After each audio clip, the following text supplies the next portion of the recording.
Después de licenciarme en la Legión, solicité un puesto de jardinero en la finca de una familia adinerada. La joven señorita de la casa, arrogante y consentida, me daba órdenes a diario, tratándome como a un simple criado, hasta que unos secuestradores irrumpieron en el chalet. Entonces, temblando, se escondió detrás de mí y rompió a llorar. Por favor, no te vayas. Sálvame. Les invito a seguir esta historia.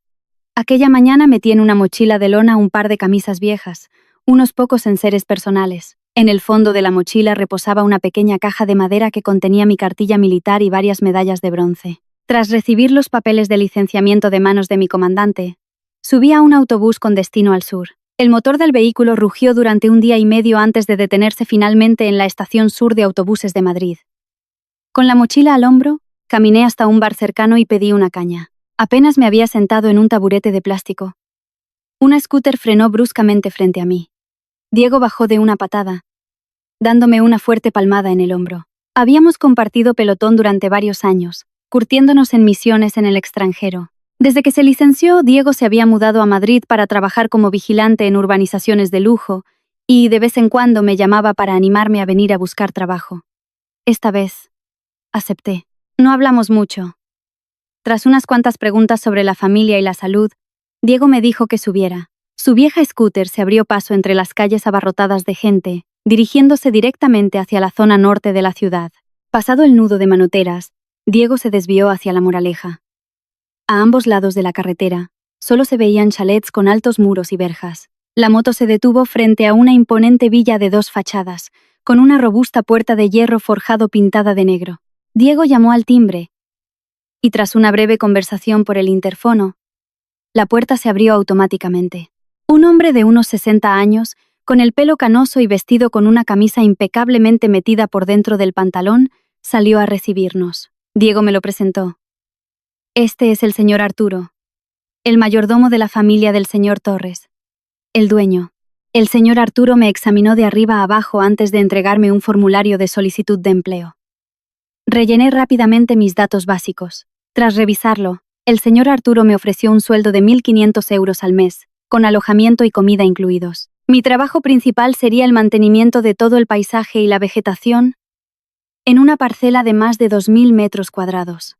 Asentí y firmé el contrato. El señor Arturo me guió por un lateral de la casa principal hasta una pequeña construcción con techo de chapa, oculta tras una frondosa bugambilla en una esquina del jardín trasero. La habitación, de unos 15 metros cuadrados, ya contaba con una cama individual de hierro, un ventilador de mesa y un pequeño baño privado. Dejé la mochila en la cama, me lavé la cara en el lavabo y me dirigí directamente al cobertizo de herramientas de jardinería que estaba al lado. En el cobertizo, las herramientas, desde un cortacésped de gasolina y cortasetos hasta palas, rastrillos, mangueras y sacos de abono, estaban apiladas en orden. Engrasé las articulaciones oxidadas de unas tijeras de podar y afilé la cuchilla del cortacésped. Una vez terminado, di una vuelta por el jardín para evaluar la situación. El jardín estaba diseñado al estilo mediterráneo, con un césped perfectamente cuidado que se extendía desde la entrada hasta la piscina en la parte trasera. A ambos lados del camino de entrada, había setos de boj, recortados en formas cúbicas. A lo largo de la valla perimetral crecían numerosos laureles y adelfas. En una esquina del patio, un sistema de riego automático programado se encargaba de mantener la humedad. Todo parecía bastante ordenado. Pero como el jardinero anterior se había marchado hacía más de medio mes, las malas hierbas empezaban a invadir el césped principal. Los setos de boj también habían perdido su forma, con ramas creciendo en todas direcciones. Calculé mentalmente el volumen de trabajo y planeé ocuparme primero del césped al día siguiente, para luego proceder a podar los setos. De vuelta en mi habitación, barrí el suelo de baldosas, coloqué una estera en la cama de hierro y me tumbé a descansar, esperando la hora de la cena. Mi vida civil comenzaba oficialmente hoy. A las 7 de la mañana, me puse mi mono de trabajo azul, un sombrero de ala ancha y unas chanclas de goma, y salí al jardín. La primera tarea del día era ocuparme de la valla de hibiscos plantada a lo largo del camino lateral del garaje. Esta planta crece muy rápido, Bastan unas pocas semanas de abandono para que las ramas y las hojas se disparen en todas direcciones, bloqueando el paso. Cogí una carretilla y la llené con una mezcla de tierra limpia, estiércol de vaca compostado y paja, dejándola lista en una esquina del patio. Luego, con unas grandes tijeras de podar, empecé a recortar todas las ramas que sobresalían. El sonido metálico de las tijeras resonaba rítmicamente. Trabajaba siguiendo la vieja costumbre adquirida en la Legión. Movimientos de brazo rítmicos. La vista fija en la línea recta, sin necesidad de usar cuerdas guía. En menos de una hora, el seto de casi 30 metros de largo estaba perfectamente recortado. Las ramas y hojas sobrantes cubrían el suelo.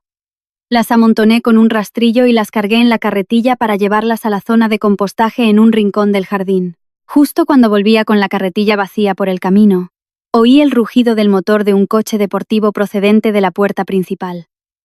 Un Porsche rojo brillante entró a toda velocidad en el patio. Las ruedas chirriaron estridentemente al rozar con las baldosas de terracota. El conductor giró bruscamente hacia el garaje. La parte delantera del coche se detuvo a apenas medio palmo de mi carretilla, con un frenazo seco. La puerta del coche se abrió de golpe, y una joven de unos 20 años, vestida con un traje de lino blanco y tacones altos, bajó. Se quitó unas gafas de sol de marca. Me fulminó con la mirada y gritó: ¿Estás ciego? ¿O qué? Empujando esa carretilla por medio del camino. Dejé la carretilla en el suelo y la miré directamente. Por lo que me había contado el mayordomo la noche anterior, sabía que era Valeria, la única hija del dueño de la casa. No queriendo crear problemas en mi primer día de trabajo, di un paso atrás. Bajé la voz para disculparme y prometí apartarme de inmediato. Dicho esto, agarré las asas de la carretilla y la pegué contra el muro para dejar paso al coche. Valeria se cruzó de brazos, escrutando mi mono de trabajo manchado de tierra de arriba abajo. Con un gesto altanero preguntó quién me había contratado para ir vestido con esas pintas y arrastrando las chanclas por casa ajena. Me espetó que si mi trabajo era cuidar el jardín o ensuciar también el patio. Aseguré el freno de la carretilla. Cogí un trapo para limpiar la tierra que había caído accidentalmente en las baldosas y manteniendo la calma, respondí: Soy el nuevo jardinero. Empecé ayer. Las normas no prohíben llevar ropa de trabajo. El patio está limpio, ya puede pasar con el coche. Mi actitud indiferente claramente la molestó. Los demás empleados de la casa siempre se mostraban sumisos y serviciales con ella. Nadie se había atrevido a responderle de forma tan cortante y sin siquiera mirarla a la cara. Valeria se acercó 2 pasos más, golpeando el suelo con la punta de sus tacones.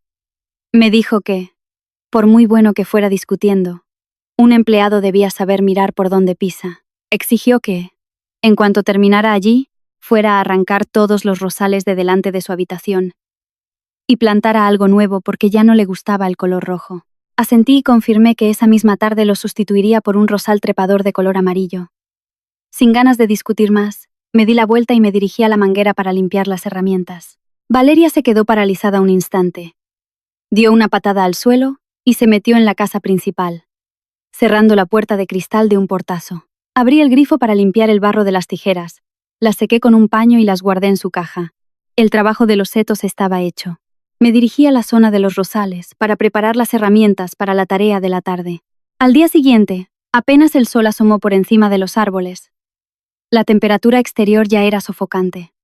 Estaba revisando el sistema de nebulizadores automáticos en el invernadero de las orquídeas cuando el señor Arturo se acercó. Me entregó un pequeño manojo de llaves con cara de preocupación. Me dijo que la señorita Valeria acababa de ordenar apagar todo el sistema de riego automático. Exigía que a partir de ahora regara todas las plantas del jardín a mano, con la excusa de que el riego a máquina no era uniforme y podía provocar la aparición de hongos. Cogí las llaves, comprendiendo al instante que era su manera de hacerme la vida imposible después del encontronazo del día anterior. El jardín medía miles de metros cuadrados. Regarlo a mano, cargando cubos bajo el sol de 38 grados de Madrid, era una tarea que una persona normal probablemente no terminaría ni trabajando hasta el anochecer.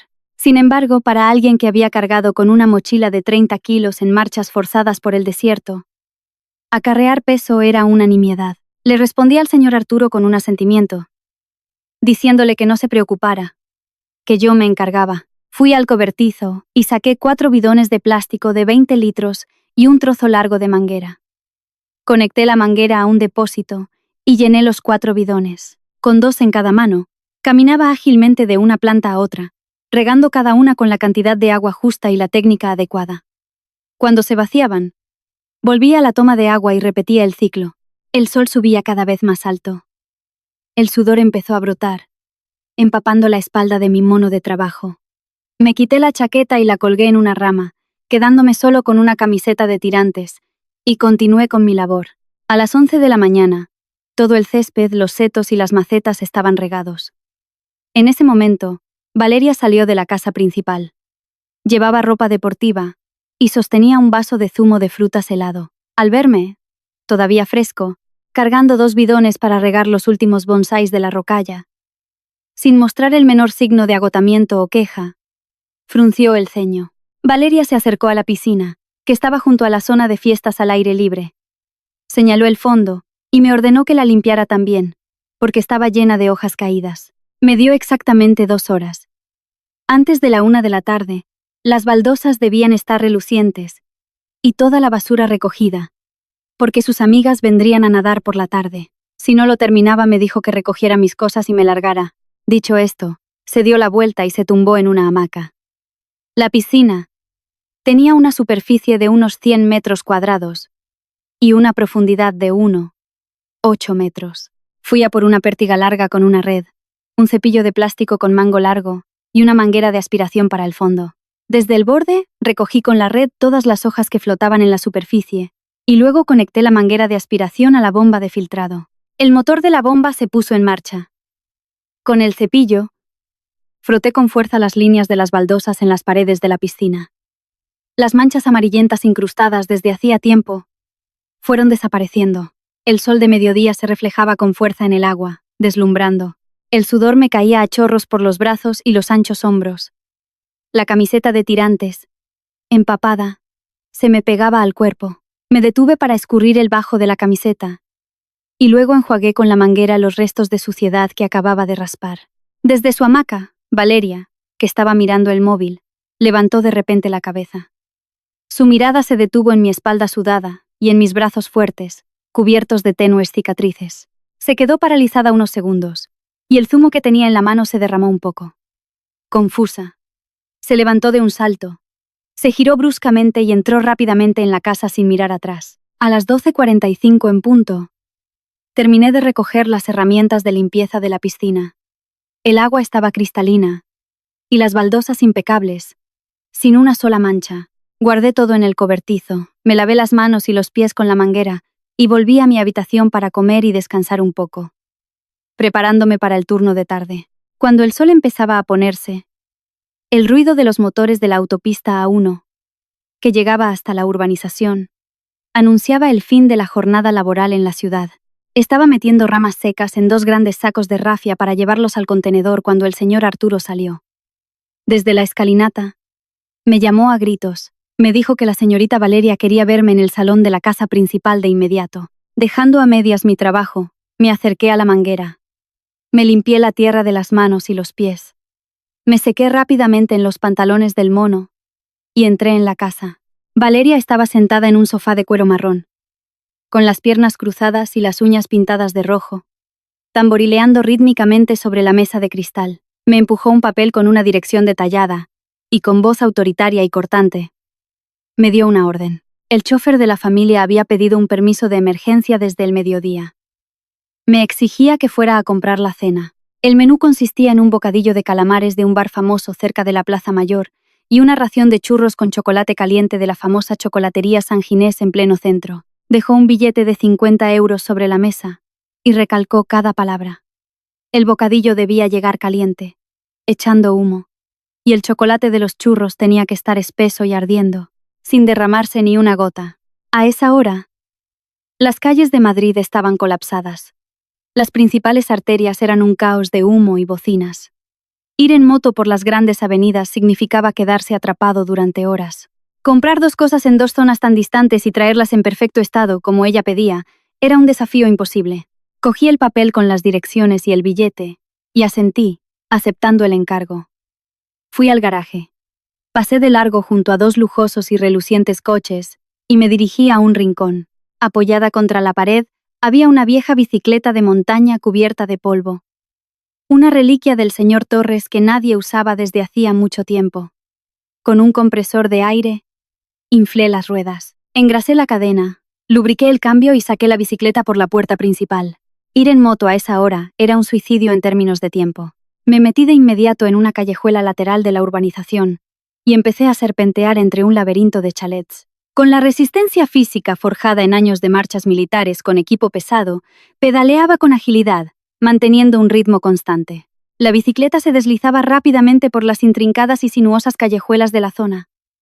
Rodeé una zona de obras cerca de un nudo de la autopista, eligiendo un camino que bordeaba un parque para evitar el denso tráfico de la carretera principal. Tras cruzar un puente peatonal, continué por calles más pequeñas y estrechas, atravesando zonas residenciales bulliciosas. Giraba a izquierda y derecha sin cesar, orientándome únicamente con mi memoria del mapa de la ciudad. Más de 30 minutos después, frené frente al bar de bocadillos en una de las calles aledañas a la Plaza Mayor. La gente hacía una cola que llegaba hasta la acera. Apoyé la bicicleta, me dirigí directamente al mostrador y puse un billete de 10 euros junto al de 50. Expliqué que necesitaba un bocadillo para llevar. Muy rápido. Me entregaron el bocadillo, cuidadosamente envuelto en 3 capas de papel de aluminio para mantener el calor, y lo guardé en la mochila que llevaba en el pecho. Inmediatamente di media vuelta y me dirigí hacia el centro. El trayecto de la Plaza Mayor a Malasaña estaba terriblemente congestionado. Coches y motos avanzaban a paso de tortuga. Subí la bicicleta a la acera, esquivando a los peatones y los puestos ambulantes. Al llegar a la chocolatería San Ginés, pedí rápidamente una ración para llevar. Me aseguré de que el vaso de chocolate caliente estuviera bien sellado. Coloqué el vaso con cuidado en una bolsa térmica que había traído de casa, cerré bien la cremallera y la guardé en un bolsillo exterior de la mochila junto con los churros. El camino de vuelta fue más difícil. De repente, el cielo se rompió y empezó a llover, dejando el asfalto resbaladizo. Me encorvé sobre el manillar, pedaleando con fuerza y agarrándome con firmeza mientras atravesaba tramos en obras llenos de baches y charcos. La lluvia me golpeaba en la cara, mezclándose con el sudor que empapaba mi mono azul. Mis piernas trabajaban a pleno rendimiento, pedaleando sin descanso. Tomé atajos a través de zonas residenciales para acortar el tiempo. Cuando llegué a la puerta del chalet, el reloj de la pared del garaje marcaba exactamente las 8 de la tarde. En total, había tardado más de 2 horas y media en sortear los atascos y esperar para comprar. Entré directamente en el salón con la mochila. Valeria seguía sentada en el mismo sitio, mirando el móvil, esperando el fracaso del jardinero. Abrí la mochila y saqué con cuidado el bocadillo, colocándolo sobre la mesa. El calor del papel de aluminio empañó al instante una esquina del cristal. A continuación, saqué el chocolate y los churros del bolsillo exterior y los puse al lado. Al abrir la tapa, el espeso chocolate aún desprendía vapor, manteniéndose casi hirviendo. Ni una sola gota se había derramado en el trayecto. Me erguí, y mirándola directamente a la cara, le informé con voz clara que había completado la tarea según sus instrucciones. Se quedó de piedra. El móvil se le cayó sobre el sofá, sus labios se movieron, pero no encontró ninguna razón para criticar al jardinero. Saqué el cambio del bolsillo del mono y lo dejé ordenadamente sobre la mesa. Misión cumplida. Me di la vuelta. Salí al patio y me dirigí al terreno baldío para continuar con la tarea de meter las ramas secas en los sacos y terminar mi jornada laboral. Así, a las 9 de la mañana del día siguiente, estaba arrancando malas hierbas en el terreno baldío detrás de la piscina. Esta zona lindaba con otro chalet. De repente, un ladrido ronco y profundo rompió el silencio del jardín. La puerta metálica de servicio entre las 2 casas había sido dejada entreabierta por alguien, permitiendo que una gran sombra negra se abalanzara sobre el césped. Era un pastor alemán de pelo negro brillante con manchas de color fuego en el vientre, de más de 40 kilos. Mostraba los dientes, babeaba y gruñía ferozmente.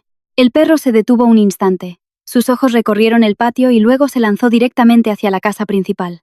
En ese preciso momento, Valeria y 2 guardaespaldas de traje negro paseaban por el patio. Al ver a la enorme bestia abalanzarse sobre ellos, los 2 corpulentos guardaespaldas retrocedieron asustados, chocaron entre sí y cayeron al suelo. Torpemente, sacaron las porras extensibles que llevaban en la cintura, pero sus manos temblaban y gritaban pidiendo ayuda a sus compañeros. Valeria se quedó paralizada, con el rostro pálido, incapaz de articular palabra. El perro se alzó sobre sus patas traseras, preparándose para saltar sobre ella. Sus gruñidos eran cada vez más fuertes. El equipo de seguridad del perímetro exterior oyó el alboroto y acudió corriendo, pero todos se detuvieron en seco. Ninguno se atrevió a intervenir. Dejé el manojo de malas hierbas en el suelo. Me limpié las manos en los pantalones y me erguí. Sin apresurarme, avancé con zancadas largas y firmes hacia el perro. Cuando estaba a unos 5 metros de él, me detuve. El animal notó mi presencia y se giró de inmediato. Fijó su mirada feroz en el nuevo objetivo, enseñó los dientes y ladró sin parar, tomando impulso para atacar. Separé las piernas a la anchura de los hombros, bajé mi centro de gravedad y clavé la mirada directamente en sus pupilas. En la Legión, había participado en el adiestramiento y la contención de docenas de perros de servicio, mucho más feroces que este. La experiencia de combate me había enseñado que, frente a una bestia, el más mínimo gesto de vacilación provoca un ataque inmediato. Mantuve la postura, concentré la fuerza en el diafragma y grité una orden con una voz grave, profunda y autoritaria. «Sienta». El sonido, potente y rotundo, silenció por completo los ladridos del animal. El pastor alemán se quedó suspendido en el aire. Sus 4 patas aterrizaron torpemente en el suelo. Sus ojos se encontraron con mi mirada inquebrantable. La dominación invisible de alguien que se había jugado la vida en múltiples ocasiones despertó el instinto de supervivencia del animal. Gimió suavemente, y su cola, que estaba erguida, bajó lentamente hasta meterse entre las patas traseras. Retrocedió unos pasos y se tumbó dócilmente en el césped, sin atreverse a levantar la cabeza. Me acerqué lentamente y le di unas palmadas fuertes en la cabeza. El perro cerró los ojos y se quedó completamente quieto. En ese momento, el vecino y varios de sus guardias de seguridad llegaron corriendo, disculpándose atropelladamente. Le pusieron una correa de acero al perro y se lo llevaron. El jardín volvió a la normalidad. Los 2 guardaespaldas de traje se levantaron torpemente, sacudiéndose el polvo de la ropa y evitando las miradas de los demás. Valeria seguía allí, atónita, con los ojos fijos en mí. Me observó detenidamente. Desde mis chanclas de goma y mi mono de trabajo descolorido hasta mi rostro impasible. No había ni rastro de pánico ni de jactancia en la cara del jardinero. Recogí mi rastrillo, me di la vuelta y volví al terreno baldío para continuar con la tarea que había dejado a medias. Valeria dio 2 pasos hacia adelante, como si fuera a decir algo, pero se contuvo, se giró y entró directamente en la casa. Los días siguientes, el ambiente en el chalet cambió notablemente. Mi carga de trabajo seguía siendo la misma: regar las plantas, cortar el césped, podar las ramas, limpiar y mantener las zonas exteriores. Sin embargo, el ritmo de vida de los miembros de la familia se volvió frenético. El señor Torres salía de casa al amanecer en su Mercedes-Benz y no regresaba hasta pasada la medianoche. Las reuniones se sucedían sin parar en el salón. Sus asistentes entraban y salían constantemente con gruesos maletines de cuero.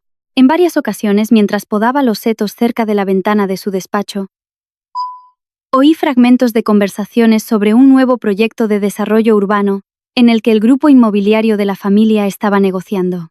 El proyecto, situado en la zona este de la ciudad, estaba valorado en cientos de millones de euros.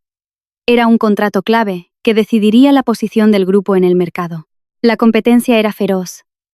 Su mayor rival era la constructora Surco Gestión, una empresa con una reputación dudosa en el mundo de los negocios. La disputa no se limitaba a las negociaciones sobre el papel. En un desguace abandonado en las profundidades de un polígono industrial de Getafe, se estaba llevando a cabo una transacción clandestina. Dentro de un viejo contenedor de mercancías reconvertido en oficina, un hombre con camisa negra y gafas de sol arrojó un maletín de cuero sobre una mesa de metal. El maletín se abrió, revelando fajos de billetes de 50 euros perfectamente apilados. El hombre de la camisa negra empujó el maletín hacia el hombre sentado enfrente, anunciando que era un anticipo de 50.000 euros. La misión era clara. Un grupo de matones debía secuestrar a Valeria. Debían retenerla durante 3 días para presionar al señor Torres y obligarlo a ceder los derechos de desarrollo del proyecto urbano a la empresa Surco Gestión. Quien recibió el dinero era Rafael Cicatriz, un conocido delincuente que controlaba varios negocios de extorsión y cobro de deudas. En la zona sur de Madrid, Rafa encendió un cigarrillo, dio una calada y tamborileó con los dedos sobre una pila de fotos de Valeria y los planos del chalet de La Moraleja. Los planos, filtrados por un topo que trabajaba en la empresa de interiorismo, Mostraban claramente la ubicación del sistema de cámaras, el cableado eléctrico general y los puestos de vigilancia. Rafa asintió, aceptando el trabajo, y guardó el maletín debajo de la mesa. Hizo una seña a sus hombres de confianza y comenzó a repartir las tareas.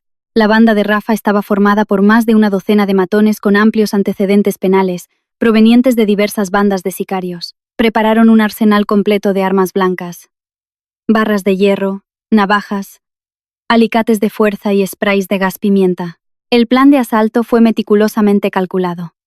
Según la información de inteligencia, la seguridad perimetral del chalet constaba de 6 hombres, divididos en 2 turnos. Eran simples guardias de seguridad privada con equipo básico. Rafa ordenó a sus hombres que prepararan escaleras de cuerda forradas de tela para trepar por los muros. La operación se fijó para una noche de fin de semana con fuertes lluvias. El mal tiempo interferiría con las cámaras y el sonido del aguacero enmascararía cualquier ruido. Se dividieron en 2 grupos de asalto. El primer grupo tenía la misión de cortar el suministro eléctrico principal con los alicates de fuerza, inutilizando por completo el sistema de seguridad. El segundo grupo, formado por los matones más duros, treparía los muros, reduciría a la seguridad y entraría en la casa principal para secuestrar a la chica. Una furgoneta de reparto con el compartimento de carga cerrado estaría esperando en un callejón trasero para la huida. El plan estaba cerrado y listo para ser ejecutado. Ante la complicada situación de sus negocios, el señor Torres decidió reforzar la seguridad de su familia. Contrató a un equipo de guardaespaldas privados por una tarifa de varias decenas de miles de euros al mes. Aquella mañana, una furgoneta se detuvo frente a la puerta del chalet. 6 hombres altos, con uniformes de traje negro, gafas de sol y corbata, bajaron del vehículo. Estaban completamente equipados con intercomunicadores, porras extensibles en la cintura, linternas y detectores de metales de mano. El jefe del equipo era un tipo llamado Bruno, corpulento, con el pelo engominado y una expresión de arrogancia. Bruno asignó a su personal a 3 puestos clave: la entrada principal, la puerta lateral del garaje y la puerta de cristal que daba a la piscina. La llegada del equipo de guardaespaldas alteró la rutina del jardín. Se movían constantemente, comunicándose por radio con terminología profesional. Para alguien que había pasado por cursos de entrenamiento especializado, era fácil detectar los fallos en su despliegue. Sus puestos de vigilancia eran demasiado obvios, fáciles de observar desde el exterior. Su campo de visión estaba obstruido por los grandes árboles de las esquinas del jardín. Además, a menudo se reunían para charlar durante sus turnos, y de vez en cuando, sacaban sus teléfonos a escondidas. No me importaban sus asuntos. Me concentraba en mis tareas de jardinería diarias. Al mediodía, terminé de abonar la hilera de laureles a lo largo del muro. Después de lavarme las manos y los pies bajo el grifo, fui al cobertizo, me serví un vaso de té helado de una jarra y saqué una silla de mimbre para sentarme en el porche. Puse un platito de pipas en la mesa y me relajé, disfrutando de la brisa fresca que soplaba desde la sierra.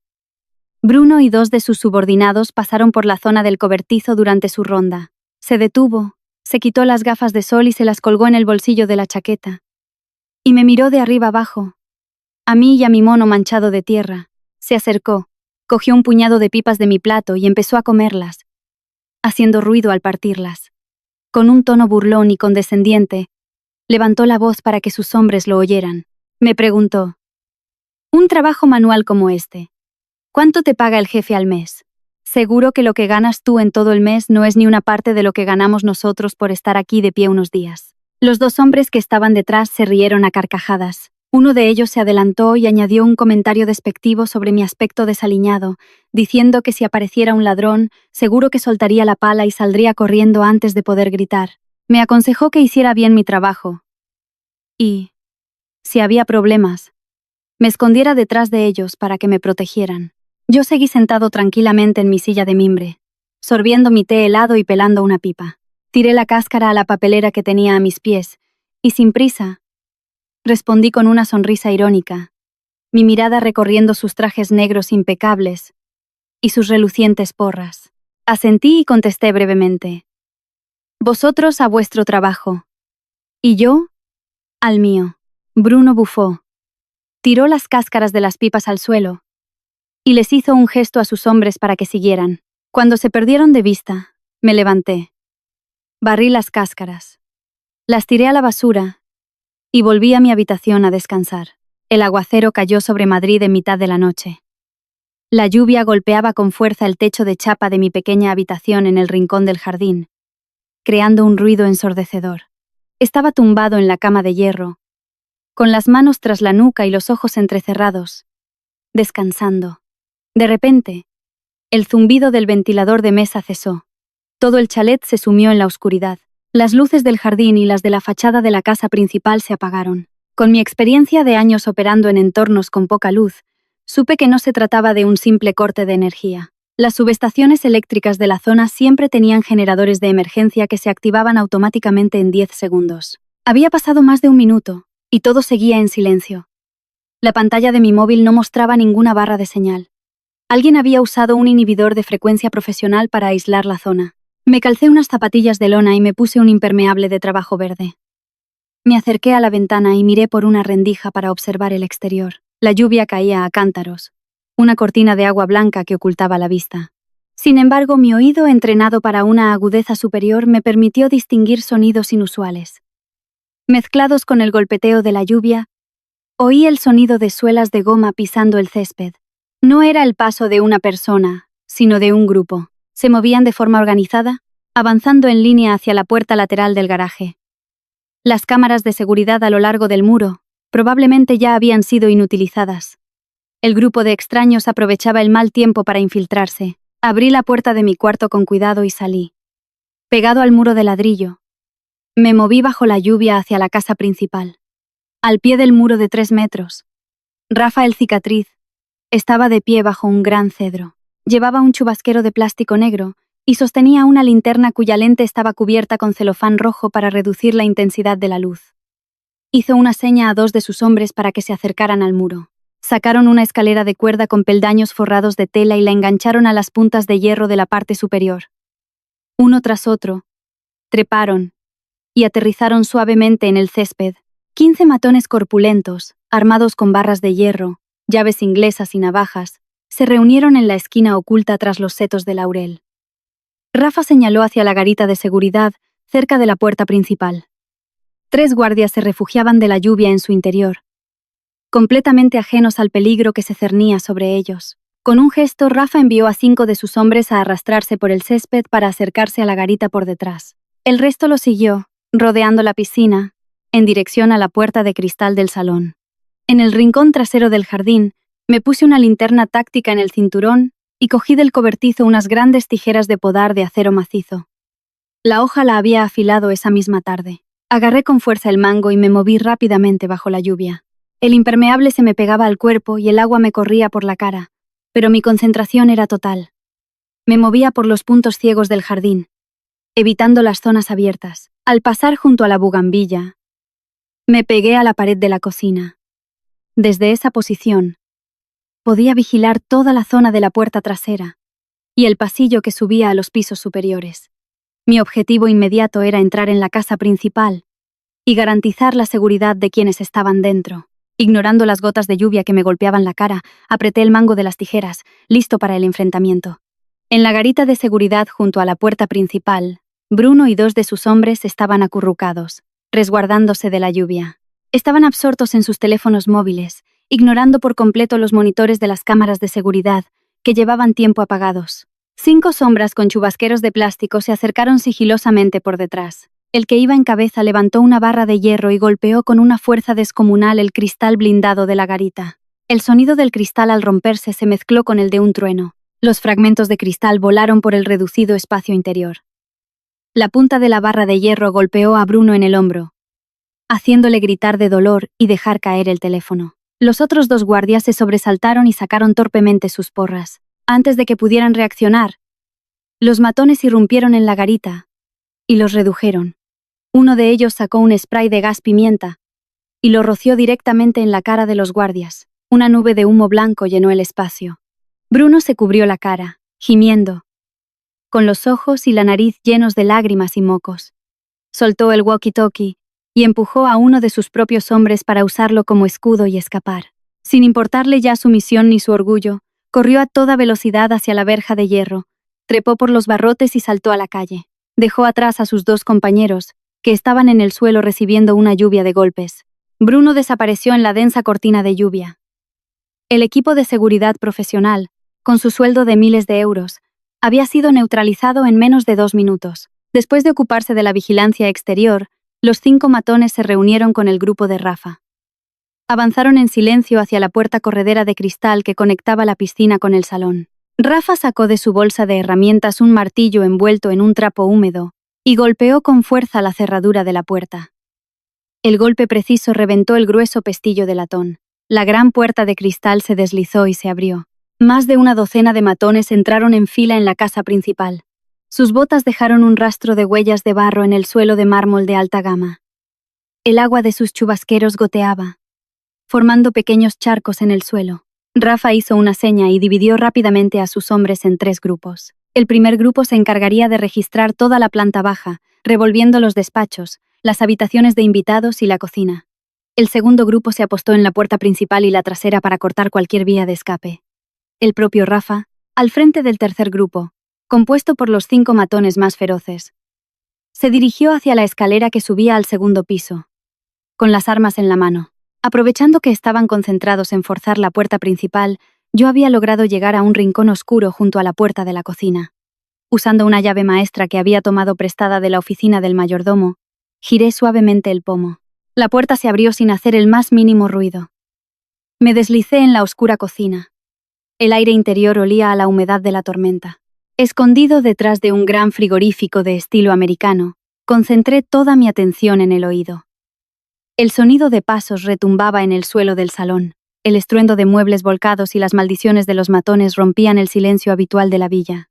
Revolcaron los sofás de cuero y derribaron a patadas las puertas de los armarios del pasillo. Evalué rápidamente la situación. Eran numerosos, bien armados con armas de corto alcance, y actuaban de manera organizada y metódica. Enfrentarme a los 15 a la vez, en el espacio reducido del salón, no era la mejor opción. Decidí esperar el momento oportuno para eliminarlos uno a uno o ir directamente a por el líder. Apreté el mango de las tijeras de podar de acero. Bajé el centro de gravedad y rodeé la isla de mármol de la cocina.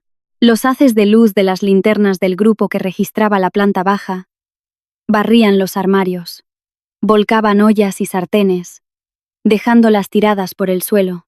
Me oculté completamente en la oscuridad a sus espaldas, esperando pacientemente a que mi presa entrara en mi rango de acción. Cuando se cortó la luz en todo el chalet, Valeria estaba viendo una película en su espacioso dormitorio del segundo piso. La habitación se sumió en una oscuridad total y el ventilador del aire acondicionado se detuvo. Cogió el móvil de la mesita de noche con la intención de llamar al mayordomo para preguntar qué pasaba. La pantalla se iluminó, pero el icono de la señal mostraba una cruz, indicando que no había cobertura. La inquietud empezó a apoderarse de ella. Valeria se levantó de la cama. Se calzó unas zapatillas de estar por casa y, a tientas, fue a abrir la puerta de su habitación. En cuanto la entornó, oyó ruidos extraños que venían de abajo, cada vez más claros. El sonido de cristales rotos, el estruendo de objetos cayendo y los pasos pesados en el suelo de la planta baja hicieron que su corazón diera un vuelco. Salió al pasillo y, agarrándose a la barandilla de cristal, se asomó para mirar abajo. Haces de luz de linterna barrían el oscuro salón. Oyó claramente a un hombre con voz grave dando órdenes a sus secuaces para que registraran las habitaciones. Al darse cuenta de que unos ladrones habían entrado en la casa, Valeria retrocedió unos pasos, aterrorizada. La escalera principal estaba bloqueada por un grupo de matones. Sin dudarlo un segundo, se dio la vuelta y corrió hacia el final del pasillo del segundo piso. Allí había una escalera de caracol de madera, de uso exclusivo para el personal de servicio. Bajó las escaleras a toda prisa, tratando de no hacer ruido. Sus zapatillas resbaladizas le hicieron tropezar varias veces. Se golpeó las rodillas con fuerza contra las barandillas de madera.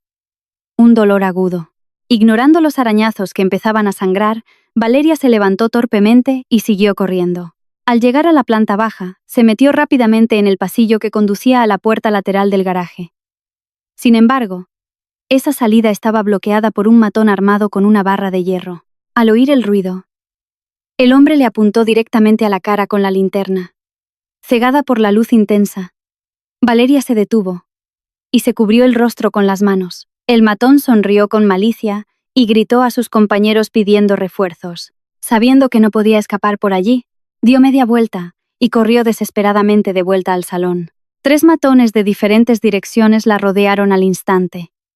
La acorralaron, obligándola a retroceder hacia la esquina de la habitación, junto a una vitrina de antigüedades de la familia. Sin escapatoria se encogió, con la espalda pegada al cristal frío. Con el móvil sin señal en las manos, todo su cuerpo temblaba sin control. Rafa el cicatriz se acercó lentamente, apartando a sus hombres. Apuntó su linterna de luz roja directamente a la cara pálida de Valeria. Sacó una foto arrugada de su bolsillo. La comparó cuidadosamente con ella y asintió con satisfacción. Guardó la foto. Dio un paso más.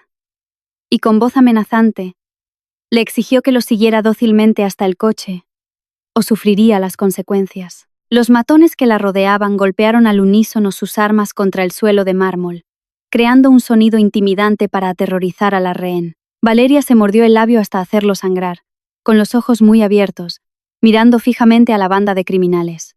Reuniendo todo su valor, gritó, preguntando qué querían y exigiéndoles que se alejaran de ella. Su grito desesperado fue ahogado por el estruendo de un trueno en el exterior. Rafa sonrió con desprecio. Tiró la colilla al suelo y la aplastó con la punta de su zapato. Levantó su brazo tatuado con figuras grotescas, apuntando directamente al largo cabello de Valeria, preparándose para actuar con brutalidad. Justo en el instante en que la mano de Rafa estaba a punto de tocar el cabello de Valeria, un silbido agudo cortó el aire desde el pasillo de la cocina. Un objeto metálico negro rasgó la oscuridad a una velocidad increíble.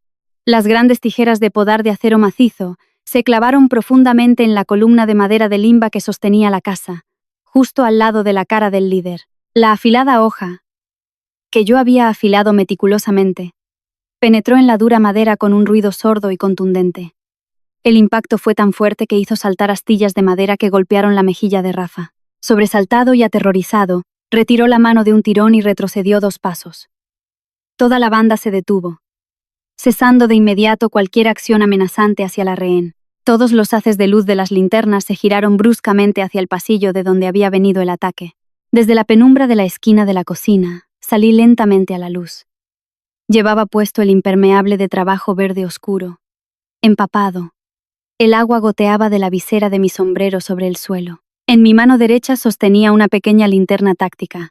Dirigí el estrecho haz de luz hacia el suelo, lo suficiente para que vieran mi presencia sin deslumbrarlos. Caminé con paso firme y silencioso sobre el suelo de baldosas. Me detuve a unos 5 metros de ellos, me erguí, y con una voz grave y clara que resonó en el silencio, dije: «Hacéis demasiado ruido, dejad dormir a la gente». Los 15 matones miraron fijamente al hombre que había aparecido de la nada. Apuntaron sus linternas para examinarme de cerca. Solo un jardinero, con ropa de trabajo empapada, chanclas y las manos vacías, sin nada especial en su apariencia. Al no ver ninguna arma peligrosa en el oponente, la cautela inicial de la banda desapareció rápidamente. Pensaron que el lanzamiento de las tijeras había sido un golpe de suerte de alguien desesperado. Varios de ellos empezaron a reírse y a burlarse de mi inoportuna aparición. Se volvieron para comentar y maldecir la arrogancia de un simple empleado que se atrevía a meterse en sus asuntos. Rafa recuperó la compostura. Se limpió la cara, enfadado, y sacó de su cinturón una navaja de combate con hoja de sierra. Se adelantó, apuntando la punta de la navaja directamente a mi pecho. Escupió al suelo y me amenazó. «Jardinero de mierda. Lárgate de aquí si no quieres morir en vano». Sus secuaces lo secundaron, levantando sus barras de hierro y llaves inglesas, formando un muro impenetrable. Mi mirada recorrió rápidamente las posiciones de los 15 enemigos, memorizando la distancia y los puntos débiles de cada uno. Todo estaba bajo control. Me encogí de hombros, esbocé una leve sonrisa y giré la linterna en mi mano. Me di la vuelta, fingiendo aceptar la amenaza y preparándome para abandonar el salón. Al verme darme la espalda, la banda de matones estalló en carcajadas. Rafa guardó la navaja y se giró para volver hacia la esquina donde estaba Valeria. La agarró de la muñeca y tiró de ella con fuerza para alejarla de la vitrina. El tirón hizo que Valeria tropezara y casi cayera. Al ver que su única oportunidad de salvación se adentraba en la oscuridad del pasillo, su instinto de supervivencia explotó. Luchó con todas sus fuerzas, mordiendo la mano de Rafa, lo que le hizo gritar y aflojar el agarre.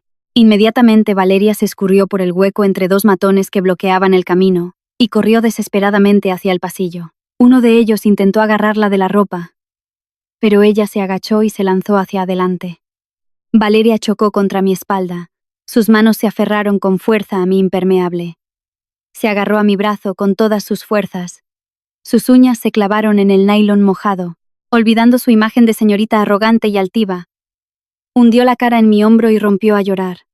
Sus lágrimas se mezclaron con el terror absoluto que le empapaba la ropa. Con la voz quebrada me suplicó una y otra vez: «Sálvame, por favor, no me dejes sola con ellos». Su llanto ahogado resonó en el silencio de la planta baja, rompiendo el último vestigio de mi paciencia. El pánico de la joven despertó con fuerza la responsabilidad de un soldado de proteger al débil. Me detuve, inmóvil, dejando que Valeria se aferrara a mi brazo. Miré sus dedos temblorosos y suspiré. Solté la linterna. Me giré para enfrentarme a la banda. Con mi mano izquierda, la empujé suavemente detrás de mí, ocultándola por completo tras mi ancha espalda. Fue un movimiento lento pero decidido, que la protegió de todas las miradas y amenazas. Le di una palmada suave en la mano que se aferraba a mi ropa para tranquilizarla, y le susurré que cerrara los ojos y contara hasta 30. Valeria asintió dócilmente. Se acurrucó contra mi espalda y cerró los ojos con fuerza, sin atreverse a mirar. Rafa se acercó, sujetándose la mano ensangrentada. La ira le desfiguraba el rostro. Gritó a todos sus hombres que se abalanzaran sobre mí y acabaran rápidamente con el jardinero que se interponía en su camino. 15 sombras armadas se lanzaron hacia mí desde 3 direcciones diferentes. El estrecho salón se convirtió de repente en un campo de batalla. Me quité el pesado impermeable y se lo lancé a la cara a los 2 primeros, desorientándolos. Mi habitual aire perezoso y tranquilo desapareció por completo, reemplazado por la fría e imponente presencia de alguien que ha sobrevivido a innumerables batallas a vida o muerte. Separé las piernas, bajé el centro de gravedad y levanté las manos, con los músculos tensos, listo para recibir el primer ataque. La desigual batalla comenzó oficialmente bajo la luz parpadeante de las linternas caídas en el suelo. En cuanto el impermeable cubrió la cara de los 2 primeros, me lancé hacia la esquina derecha. El tercer hombre blandió una tubería de hierro, descargando un golpe descendente hacia donde yo acababa de estar. En lugar de esquivar a los lados, di un paso en diagonal hacia adelante, concentrando todo mi peso en el hombro. Usé el borde de mi antebrazo izquierdo para desviar con fuerza la muñeca del atacante. El impacto directo hizo que la barra de metal saliera volando de sus dedos y cayera con estrépito al suelo. Sin detenerme, mi mano derecha agarró el cuello de su camisa y tiré de él con fuerza. Al mismo tiempo, levanté la rodilla izquierda y le di un golpe mortal en el plexo solar. El matón se desplomó, ahogándose. Se retorció en el suelo agarrándose el estómago, echando espuma por la boca, incapaz de articular palabra. Al ver a su compañero caer en un abrir y cerrar de ojos, la banda vaciló un momento. Sin embargo, las órdenes y los insultos de Rafa desde atrás los obligaron a avanzar. El grupo de matones comenzó a dispersarse, formando un semicírculo para rodear mi posición, donde protegía a Valeria. Los 2 más cercanos atacaron simultáneamente desde ambos flancos. El de la izquierda, con una navaja, lanzó una estocada a la altura de la cadera. El de la derecha lanzó una patada circular al pecho. Su coordinación era bastante buena. Frente al doble ataque, me agaché hasta casi tocar el suelo para evitar la cuchillada. Apoyando ambas manos en el suelo como pivote, lancé una potente barrida a la pierna de apoyo del que pateaba. El hombre perdió el equilibrio y cayó de espaldas, golpeándose la cabeza contra el mueble de la televisión. Apenas me levanté, me enfrenté a un gigante que blandía un martillo envuelto en un trapo, apuntando a mis ojos. La velocidad de su golpe era tremenda, pero su torpeza era su debilidad mortal. Me incliné hacia un lado, esquivando por poco el viento generado por la trayectoria del martillo. Mi brazo derecho rodeó su nuca, mientras que mi mano izquierda bloqueó su codo. Usando mi fuerza para torcer su brazo hacia atrás, le di una patada directa en la parte posterior de la rodilla. El crujido del hombro dislocándose fue claramente audible. El gigante gritó de dolor.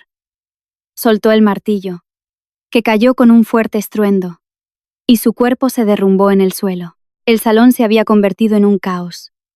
Las linternas rodaban por el suelo, proyectando sombras danzantes en el techo. Aprovechando el claroscuro, Me movía constantemente, sin permanecer en un mismo sitio más de 2 segundos. Mis técnicas de combate cuerpo a cuerpo se volvieron puramente funcionales. Cada golpe estaba calculado para neutralizar la capacidad de respuesta del oponente lo más rápido posible. Uno me atacó por la espalda con una llave inglesa. Simplemente me agaché y le di un puñetazo en la entrepierna. Otro intentó placarme por la cintura. Retrocedí y le di un codazo en la sien, dejándolo inconsciente en el acto. Los gritos de dolor resonaban por toda la espaciosa habitación. Los objetos decorativos y las copas de cristal eran pisoteados y se hacían añicos bajo las botas. La banda de sicarios, que había sembrado el miedo en tanta gente, ahora saboreaba una humillante derrota. Con simples bloqueos, luxaciones y patadas precisas, había convertido su abrumadora formación en un grupo de marionetas rotas. Los que aún estaban en pie mostraban un pánico absoluto en sus ojos. Retrocedían hacia la puerta, con las armas en la mano. Pero ninguno se atrevía a dar un paso más. La batalla se había vuelto unilateral, completamente bajo el control del jardinero. Tras casi 5 minutos de feroz combate, moviéndome constantemente, aprovechando la oscuridad y el terreno estrecho para dividir sus fuerzas, los 14 matones restantes yacían en el frío suelo de mármol, se retorcían y gemían. Algunos con brazos rotos, otros con piernas dislocadas.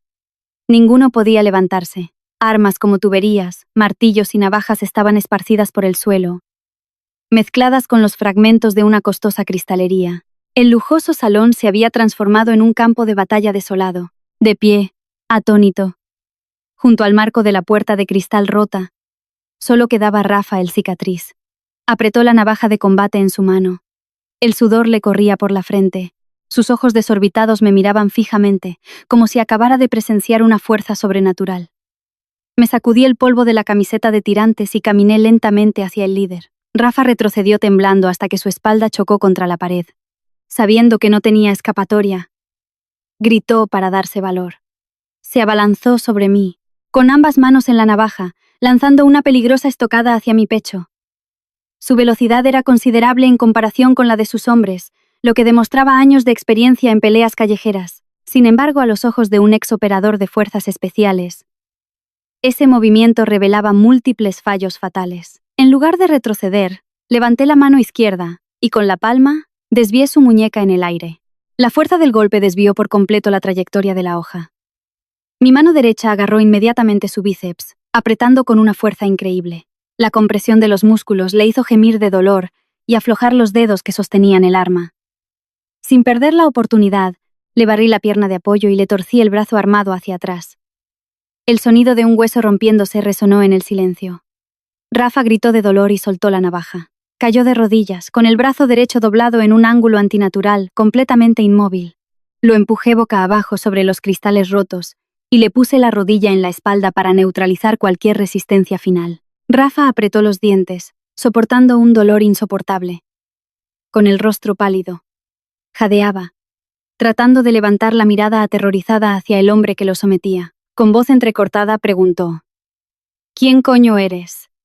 ¿A qué banda famosa pertenecía para tener unas habilidades tan aterradoras? Al oír la pregunta del curtido criminal, me levanté. Aparté la navaja con la punta de mi bota y lo miré desde arriba. Con una sonrisa fría, respondí: Solo soy un jardinero contratado para cuidar este jardín y ganarme el pan. La respuesta indiferente dejó a Rafa sin palabras. Hundió la cabeza en el suelo, aceptando su humillante derrota. Eché un vistazo al salón para asegurarme de que no quedaba ninguna amenaza. Me acerqué a la esquina donde estaba Valeria. La joven seguía encogida, con las manos tapándose los oídos y los ojos cerrados, tal como le había indicado. Le toqué suavemente el hombro y le dije en voz baja: Ya ha pasado todo. Puedes abrir los ojos. Valeria abrió los ojos lentamente. Miró a su alrededor la habitación, llena de los cuerpos de los hombres que habían intentado secuestrarla minutos antes. El horror dio paso a un asombro absoluto. Levantó la vista hacia mi ancha espalda, su mirada una mezcla compleja de gratitud y confusión. La ayudé a levantarse y comprobé si estaba herida. Al ver que solo tenía rasguños leves, cogí un jersey de lana que había quedado en un sofá y se lo puse sobre los hombros para que entrara en calor. Después de ponerle el jersey, la dejé sentada en el borde del sofá menos dañado. La joven se aferraba al bajo del jersey, todavía temblando, pero sus ojos habían perdido parte del pánico. Me volví para ocuparme de los restos del enemigo. Con la cuerda que ellos mismos habían dejado, até rápidamente las manos de los 5, que aún podían moverse a los pilares de madera. A los que tenían dislocaciones o fracturas, los dejé gemir en el suelo, esperando a que llegara la policía. Una vez despejado el suelo, cogí mi pequeña linterna y me dirigí por el pasillo hacia el garaje. Basándome en el diseño estándar de las instalaciones eléctricas de las casas de la zona, localicé rápidamente la caja del cuadro eléctrico principal, empotrada en la pared cerca de la puerta lateral. Abrí la tapa de plástico. El interruptor general había sido bajado bruscamente, en lugar de cortar los cables como había supuesto. Tiré de la palanca hacia arriba y la electricidad se restableció al instante.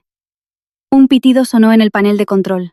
Las luces del techo, la lámpara de araña de cristal y todo el sistema de iluminación del jardín se encendieron a la vez, disipando la oscuridad de la tormenta. La luz brillante reveló la cruda devastación del enfrentamiento. El lujoso salón, valorado en millones, parecía un vertedero. Fragmentos de cristal templado brillaban en el suelo. Los sofás de cuero estaban rasgados y fuera de lugar. Las antigüedades de porcelana estaban hechas añicos. En medio de la destrucción, 15 hombres corpulentos yacían en el suelo, con los rostros hinchados y las extremidades torcidas. Valeria, sentada en el sofá, se cubrió los ojos para protegerse de la luz. Cuando se acostumbró, buscó mi figura con la mirada. Solo cuando me vio salir tranquilamente del pasillo, suspiró aliviada, y sus hombros se relajaron. De repente, las sirenas de la policía rompieron el silencio de la noche.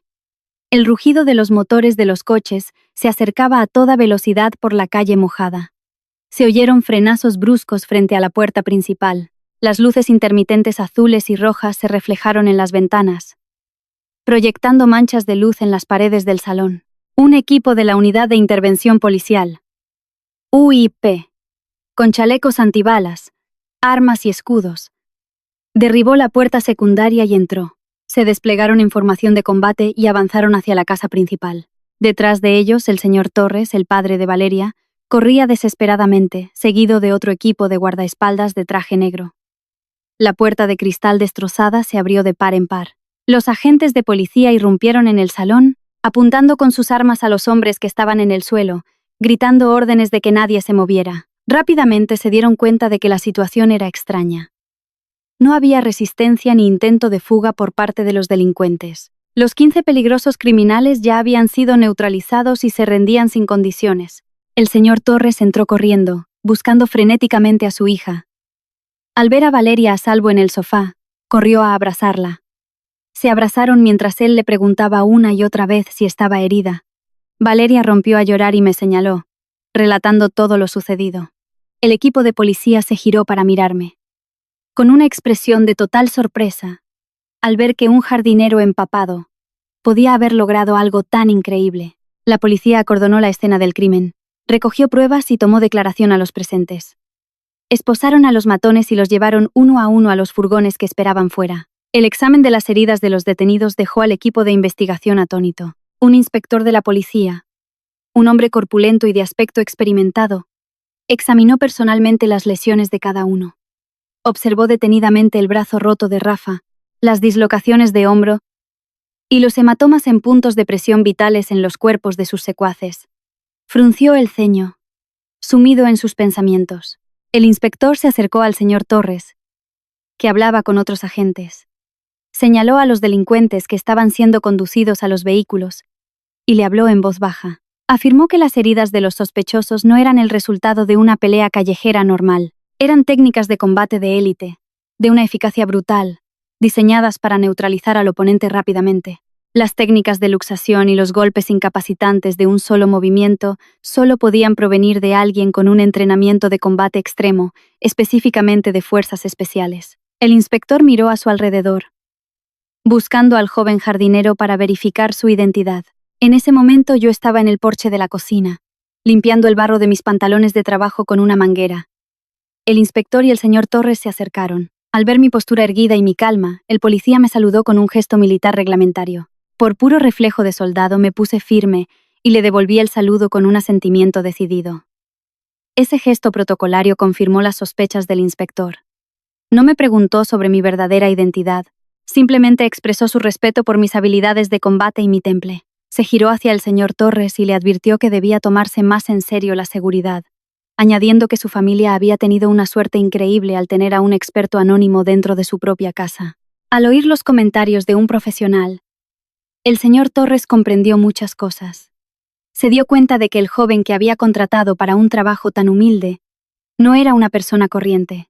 Su calma, su indiferencia ante las amenazas y su capacidad para neutralizar a 15 hombres armados en un abrir y cerrar de ojos demostraban un pasado formidable. Cuando la mayoría de los policías se hubieron marchado, el señor Torres se me acercó con una expresión muy solemne. Me invitó a su despacho del segundo piso para tomar un té y discutir algunos asuntos importantes relacionados con la seguridad de su familia. Prometió recompensarme generosamente por haberle salvado la vida a su hija esa noche. Cerré el grifo, me escurrí los pantalones y miré directamente a los ojos de mi jefe.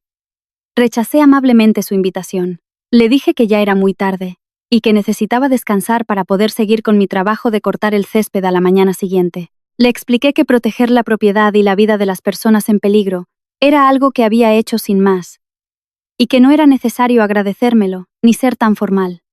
Dicho esto, asentí al señor Torres, me di la vuelta y caminé por el sendero de piedra hacia el rincón del jardín, dejando atrás la mirada de asombro y curiosidad del magnate inmobiliario. Entré en mi pequeña habitación con techo de chapa, cerré la puerta con llave, me quité la ropa mojada y di por terminada una noche de tormenta y caos. A la mañana siguiente, en cuanto salió el sol, ya estaba despierto limpiando el desorden del jardín.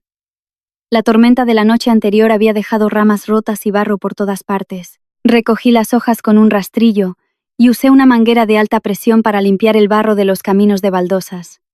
Hacia las 8, el jardín había recuperado su aspecto original. Después de guardar las herramientas, me lavé la cara y las manos en la fuente. Al darme la vuelta, vi a Valeria caminando por el sendero hacia mi habitación. No llevaba sus habituales vestidos de diseño, sino un sencillo chándal. Llevaba en las manos una bandeja de madera, caminando con cuidado para no pisar los charcos.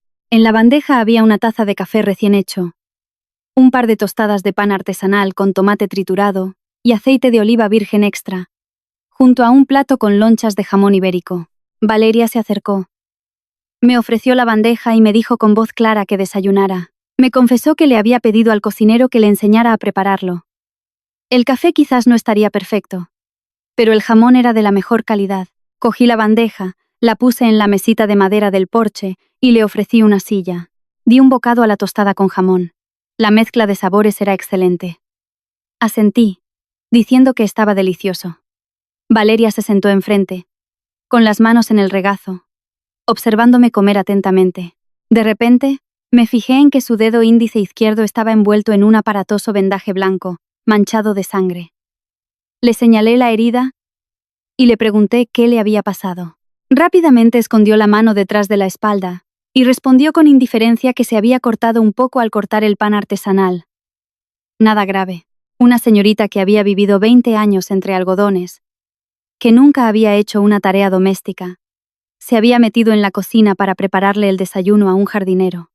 El cambio de actitud era demasiado rápido. Cuando terminé el desayuno, llevé los platos al grifo del patio, los lavé y los sequé. Al volver a la mesa, saqué mi botiquín de primeros auxilios de la mochila. Me senté a su lado y le pedí que me enseñara la mano. Me la tendió dócilmente. Le quité el vendaje mal puesto y vi un corte bastante profundo que todavía sangraba. Limpié la herida con algodón y alcohol. Apliqué una pomada antibiótica y la cubrí con un apósito profesional. Mis movimientos fueron rápidos y precisos. Valeria no se quejó ni una vez, sus ojos fijos en mi cara. Cuando terminé, guardé el botiquín y le dije que la próxima vez dejara cocinar al cocinero para evitar accidentes. Ella asintió obedientemente. Se levantó, recogió la bandeja vacía y volvió a la casa principal, aparentemente muy contenta. A mediodía, el señor Arturo, el mayordomo, vino a buscarme al jardín para llevarme al despacho del señor Torres en el segundo piso. Al entrar, vi al señor Torres sentado detrás de un escritorio de roble, con Valeria y un hombre de traje que parecía un abogado a su lado. El señor Torres me invitó a sentarme en una silla de cuero. El abogado abrió su maletín y sacó un grueso contrato, que el señor Torres deslizó hacia mí. Fue directo al grano.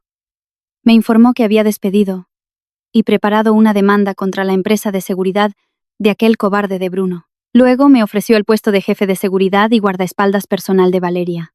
El sueldo inicial era de 8.000 euros al mes, sin contar las pagas extras y los gastos adicionales. Mi tarea sería estar con Valeria 24/7, garantizando su seguridad absoluta. Tendría plena autoridad en todos los asuntos de seguridad, incluyendo la contratación de más personal o la modificación de los planes de viaje de Valeria si detectaba alguna amenaza. Valeria, sentada junto a su padre, asentía entusiasmada. Dijo que a partir de ahora seguiría todas mis indicaciones sin rechistar. Que una familia tan rica ofreciera un sueldo tan alto a un particular sin pasar por una empresa de seguridad era algo insólito. Demostraba la gran confianza que el señor Torres tenía en mí. Cogí el contrato y leí por encima las cláusulas principales. 8.000 euros al mes era una suma enorme, mucho más de lo que necesitaba para vivir. Sin embargo, resolvía un problema que me angustiaba. Hacía 2 meses, a la hija de Carlos, un antiguo compañero de mi pelotón, le habían diagnosticado una enfermedad rara. Los médicos de la sanidad pública no daban esperanzas, y la única opción era un tratamiento experimental en una clínica privada de Estados Unidos. El coste del viaje y los primeros procedimientos médicos ascendía a varias decenas de miles de euros. La familia de Carlos, de origen humilde, no podía permitírselo. Estaba pensando en cómo ayudar a mi amigo cuando surgió esta oportunidad. Dejé el contrato sobre la mesa, cogí la pluma estilográfica del abogado y firmé en el margen de cada página. Puse una condición: un adelanto de 3 meses de sueldo para resolver un asunto personal. El señor Torres aceptó de inmediato y llamó a su contable para ordenar la transferencia. Cuando recibí la notificación del ingreso en mi cuenta, pedí permiso para salir a hacer una llamada. En el balcón, transferí la totalidad de los 24.000 euros a la cuenta de la esposa de Carlos. Le dije que se centrara en cuidar de su hija y que no se preocupara por el dinero. Al volver al despacho, le comuniqué al señor Torres que mi trabajo como guardaespaldas comenzaría esa misma tarde. Mi primera tarea sería revisar todo el sistema de seguridad y cambiar todas las cerraduras del chalet. La banda de matones capturada era solo la punta del iceberg. Los verdaderos cerebros detrás del complot, la directiva de la constructora Surco Gestión, seguían en libertad. Con sus métodos despiadados, la seguridad del señor Torres y de Valeria seguía en peligro. Si me pagaban por protegerlos, mi deber era arrancar el problema de raíz. A través de algunos contactos de mis antiguas redes de inteligencia, obtuve los horarios y la distribución de las oficinas de Surco Gestión. Su edificio de oficinas, de 15 plantas, estaba en la calle Príncipe de Vergara. Tenía un sistema de seguridad moderno y un guardia nocturno. A las 2 de la madrugada del día siguiente, vestido de negro y con guantes, cogí un taxi hasta un par de manzanas del objetivo y me acerqué a pie. Evitando las cámaras de la fachada, rodeé el edificio hasta un callejón trasero. Allí había una escalera de incendios de metal que subía hasta la azotea. Trepé ágilmente hasta el 8º piso, donde estaba el despacho del director. La ventana de cristal blindado estaba cerrada por dentro. Usando una navaja táctica que había tomado prestada del cobertizo del señor Torres, deslicé la fina hoja entre los marcos de la ventana y con un movimiento preciso levanté el pestillo de seguridad. La ventana se abrió sin hacer ruido. Entré en el espacioso y oscuro despacho. Esperé un par de minutos a que mis ojos se acostumbraran a la oscuridad, usando la luz de la calle para orientarme. Mi objetivo era la caja fuerte de combinación, oculta detrás de un cuadro al óleo. Pegué la oreja al frío metal y empecé a girar el dial lentamente, concentrándome en el más mínimo clic. Mi experiencia en abrir cerraduras me ayudó a distinguir el sonido de cada leva cayendo en su sitio. Después de más de 15 minutos de paciencia, un clac claro sonó. La pesada puerta de la caja fuerte se abrió. Dentro había montones de documentos importantes. Con una pequeña linterna, y tapando la luz para no ser visto desde fuera, examiné los papeles. Rápidamente encontré un libro de contabilidad con los pagos en negro, incluyendo la transferencia de 50.000 euros a la banda de Rafa. Entre las páginas del libro estaba el contrato manuscrito, firmado por ambas partes. Además encontré un pendrive escondido en un rincón, que probablemente contenía datos cruciales. Fotografié todas las páginas relevantes con mi móvil. Me guardé el pendrive en el bolsillo y volví a colocar todos los papeles en su sitio. Cerré la caja fuerte limpié mis huellas dactilares y salí por donde había entrado. Desaparecí por el callejón y me mezclé con la gente que iba al mercado temprano antes de coger un taxi de vuelta, llegando al chalet antes del amanecer. A las 6 de la mañana utilicé el ordenador del señor Arturo para comprobar el contenido del pendrive. Tal y como esperaba, contenía grabaciones de conversaciones comprometedoras y transacciones ilegales de Surco Gestión con varias bandas criminales. Copié los datos en un disco duro. Lo empaqueté junto con las fotos impresas del libro de contabilidad. Y lo envié todo de forma anónima por mensajería urgente, directamente al despacho del inspector de policía que llevaba el caso. Las pruebas estaban servidas. Ahora dependía de la policía hacer su trabajo. 2 días después, la noticia de la detención de toda la junta directiva de Surco Gestión llenó los titulares. Sus tramas corruptas fueron expuestas, y la empresa fue excluida del proyecto del nuevo desarrollo urbano. El grupo del señor Torres ganó el contrato multimillonario, consolidando su posición en el mercado inmobiliario. Para celebrar la victoria, el señor Torres organizó una gran fiesta de gala en el jardín del chalet, invitando a numerosos socios y personalidades. Como jefe de seguridad, cambié mi mono de trabajo por un traje negro a medida, con un auricular en el oído, y supervisé la entrada principal. Verifiqué personalmente la lista de invitados y coloqué al nuevo equipo de seguridad en puntos estratégicos, asegurándome de que no se colara nadie. La fiesta fue un éxito, con luces brillantes y música clásica. Valeria, con un elegante vestido de noche de color verde esmeralda y un recogido sofisticado, recibía a los invitados junto a su padre. Sin embargo, su mirada se desviaba constantemente hacia la esquina del jardín donde yo estaba de servicio. Hacia las 10 de la noche, cuando los invitados empezaron a marcharse, me acerqué a la piscina durante mi ronda de vigilancia. Valeria se acercó, me cogió del brazo y me llevó a un balcón vacío del segundo piso. La brisa fresca soplaba desde la sierra. Se puso frente a mí y me miró directamente a los ojos. Ya no había rastro de la arrogancia de antes. Con voz clara, me dijo que sentía algo por mí. Afirmó que no era gratitud por haberla salvado, sino una atracción genuina hacia un hombre de verdad. Me pidió que no la rechazara de inmediato, que lo pensara bien. Al escuchar la declaración directa de la joven heredera, sonreí. Su franqueza y determinación encajaban con el carácter de un soldado. Le pasé la mano por el pelo, alborotándole un poco el recogido. No le dije palabras dulces ni le hice promesas lejanas. Simplemente asentí y le dije que dejaríamos que las cosas siguieran su curso natural. Por ahora, mi misión era garantizar su seguridad las 24 horas del día. Al oír esto, una sonrisa radiante iluminó su rostro y sus mejillas se sonrojaron. Dio un paso adelante. Me cogió del brazo y bajamos juntos las escaleras de vuelta al salón principal. Mi vida había tomado un rumbo completamente nuevo.